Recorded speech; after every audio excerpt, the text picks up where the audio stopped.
Assalamualaikum warahmatullahi wabarakatuh.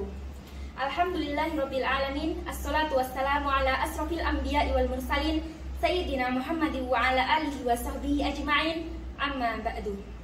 Yang terhormat Rektor Universitas Muhammadiyah Klaten beserta jajarannya, yang saya hormati Dewan Juri serta Panitia Lomba Nasional, dan yang saya hormati peserta Lomba Pidato Nasional.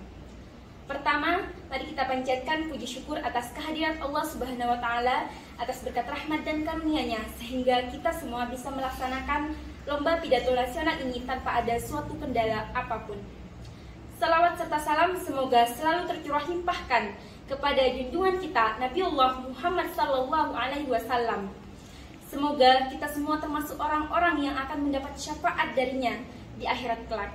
Amin, Allahumma amin. Perkenalkan, saya Leli Kurniawati. Izinkan saya untuk menyampaikan pidato dengan tema kegawat daruratan trauma dan keislaman.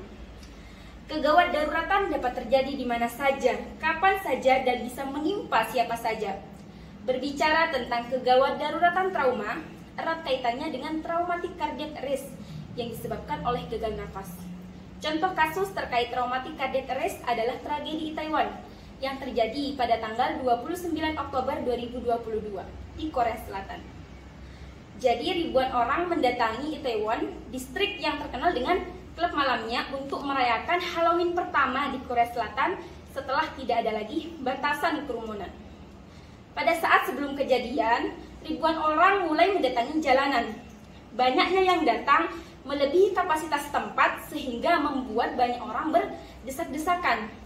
Berdesak-desakan di waktu yang lama mengakibatkan mereka mengalami kesulitan bernafas hingga mengalami hipoksia, kemudian terjadi penurunan kesadaran dan terinjak-injak oleh orang-orang yang juga mulai panik karena mengalami kesulitan bernafas, sehingga mengakibatkan trauma fisik, gagal jantung hingga berakhir pada kematian.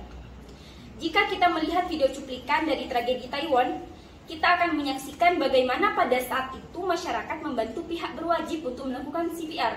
Mereka melakukan kompresi seakan-akan mereka memang sudah lihai untuk melakukan hal tersebut. Ternyata mereka sudah mengetahui teknik bantuan hidup dasar pada saat mereka melakukan wajib militer. Dari kantor berita Korea Selatan Yonhap, update pertanggal 31 Oktober 2022, polisi mengatakan korban tewas mencapai 153 orang. Nah, di sini kita bisa membayangkan bagaimana ketika pada saat itu masyarakat tidak membantu polisi untuk melakukan CPR. Tentu akan lebih banyak nyawa yang tidak bisa diselamatkan. Mereka bisa membantu karena memiliki ilmu yang mereka dapatkan saat pelatihan. Nah, di sini kita bisa melihat besarnya peranan ilmu ketika memberikan bantuan. Memberikan bantuan saja tidaklah cukup, akan tetapi perlu didasari oleh sebuah ilmu. Bahkan Al-Fudail bin Iyad rahimahullah berkata, barang siapa yang bersungguh-sungguh dalam menuntut ilmu, maka akan kami tunjukkan jalan-jalan untuk mengamalkannya. Sebagai tenaga kesehatan yang mengamalkan ilmunya dengan bertemu pasien, dengan menangani kondisi kegawat daruratan, maka saya berharap tenaga kesehatan Indonesia dapat memberikan edukasi kepada masyarakat luas mengenai bantuan hidup dasar, CPR contohnya. Sehingga pada saat masyarakat dihadapkan pada kondisi kegawat daruratan, masyarakat bisa langsung memberikan bantuan, sehingga akan lebih banyak nyawa yang bisa diselamatkan. Karena ketika kita bisa menyelamatkan nyawa seseorang, dijelaskan dalam potongan ayat Quran surat Al-Maidah ayat 32. A'udzubillahi minasyaitonirrajim. Bismillahirrahmanirrahim. Wa man ahyaha faka'annama ahyan nasa jami'a.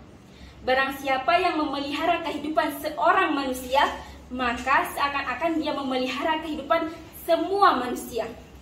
Satu bantuan menyelamatkan satu kehidupan. Save life, save mankind.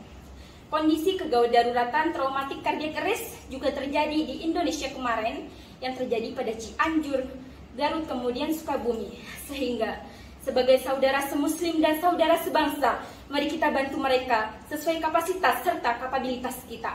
Demikian pidato yang dapat saya sampaikan. Kurang lebihnya mohon maaf. Billahi taufiq wal hidayah. Waridho wal inayah. Fastabiqul khairat. Wassalamualaikum warahmatullahi wabarakatuh.